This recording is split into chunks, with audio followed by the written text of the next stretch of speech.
ইরানের কেশব দ্বীপে যুক্তরাষ্ট্রের সামরিক হামলার পর পাল্টা প্রতিক্রিয়া হিসেবে কুয়েত ও বাহরাইনে অবস্থিত মার্কিন সামরিক স্থাপনাগুলোকে লক্ষ্য করে হামলা চালানোর দাবি করেছে ইরানের ইসলামিক রেভলিউশনারি গার্ড কর্পস বা আইআরজিসি। বুধবার প্রকাশিত বিভিন্ন গণমাধ্যমের প্রতিবেদনে এই তথ্য উঠে এসেছে।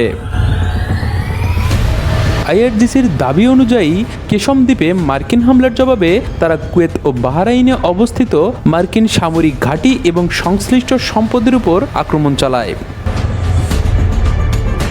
অন্যদিকে সত্যতা স্বীকার করে যুক্তরাষ্ট্রের সেন্ট্রাল কমান্ড সেটকম জানিয়েছে, ইরান থেকে উৎক্ষেপণ করা একটি ড্রোনবহর কুয়েতে অবস্থানরত মার্কিন বাহিনীকে লক্ষ্য করে হামলা চালানোর প্রচেষ্টা করেছিল।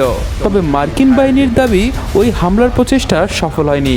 সেটকম আরও জানায়, তারা কেশম দ্বীপে একটি ইরানি গ্রাউন্ড কন্ট্রোল সেন্টারে আত্মরক্ষামূলক অভিযান পরিচালনা করেছে। যুক্তরাষ্ট্রের ভাষ্য অনুযায়ী ওই স্থাপনাটি ড্রোন হামলার কাজে ব্যবহৃত হচ্ছিল। এদিকে কুয়েত ও বাহরাইনের বিভিন্ন এলাকায় বিমান হামলার সতর্ক সংকেত বেজে ওঠার খবর পাওয়া গেছে, যা অঞ্চল জুড়ে উত্তেজনা আরও বাড়িয়ে দিয়েছে। ইরানের রাষ্ট্রীয় সংবাদ মাধ্যম মেহের নিউজ এজেন্সি জানিয়েছে, কেশম শহরে বিস্ফোরণের শব্দ শোনা গেছে। ঘটনার প্রকৃত কারণ অনুসন্ধানে তদন্ত চলছে বলেও জানানো হয়েছে। ইরান জানিয়েছে, সম্ভাব্য যে কোনো হামলা মোকাবেলায় তাদের সশস্ত্র বাহিনী প্রস্তুত রয়েছে।